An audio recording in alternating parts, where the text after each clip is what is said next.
Western Winter event was watched by several thousand spectators. They enjoyed some close racing in the hot and dusty conditions. Top names like Kelvin Tatum, Mark Loram, Trevor Banks and Chris Morton were all riding, attracted to the West Country by the lure of substantial prize money. At one point, it looked as if Morton might be forced to miss several weeks of the speedway season when he fell awkwardly towards the end of one race. He was in hospital overnight, but is now making a good recovery. The popular sidecar event was won by Roger Measer and Vince Jones on their V4 Honda, a well-earned reward for some consistent riding throughout the afternoon.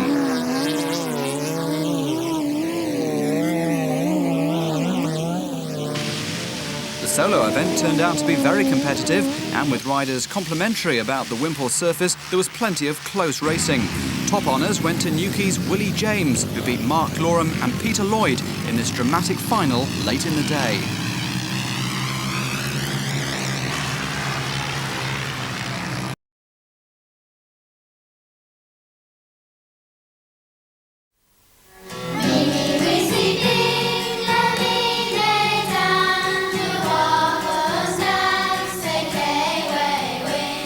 They're singing about the joys of life in the Berens River Reserve in Manitoba.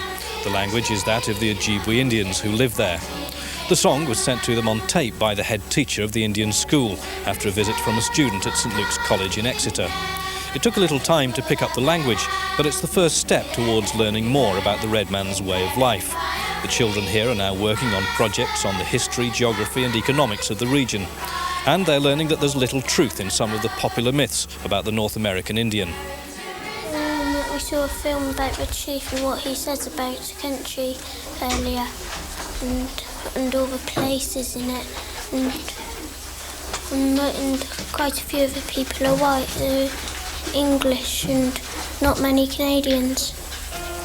What did you think Red Indians were like before you saw this film? I thought they lived in teepees. Traditionally, the Indians have always been the baddies, haven't they? Yes. Yeah, really, yes. Do you think they're still baddies? Not really. They're probably just the same as us, except they're just brown. The other day, they held a debate between settlers and Indians, and the Indians won hands down.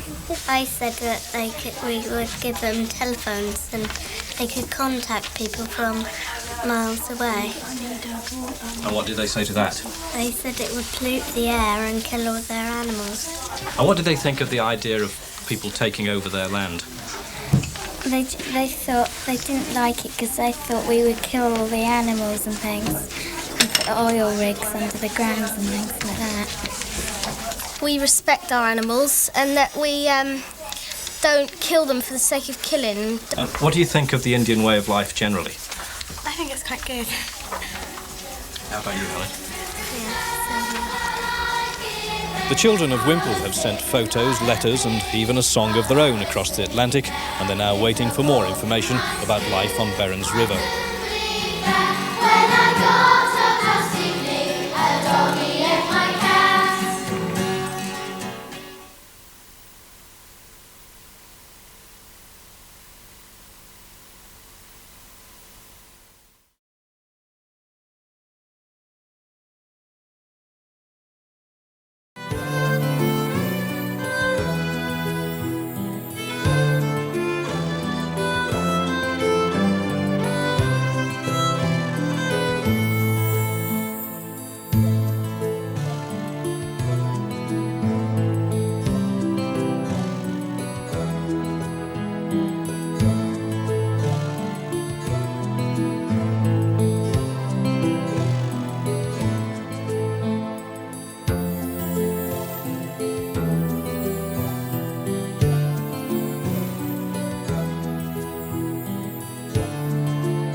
Ottery St. Mary, where November the 5th is not only recognized by fireworks, but also by flaming tar barrels. This is a traditional contest, hundreds of years old, where empty tar barrels are set alight and then they're carried around the town.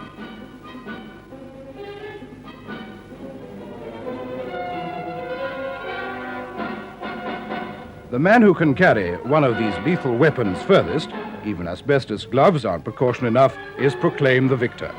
The teams come from, well, where else really? The local pubs.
The unmanned 10,000-ton Demetrius was dashed against rocks at Prawl Point after her tow lines snapped.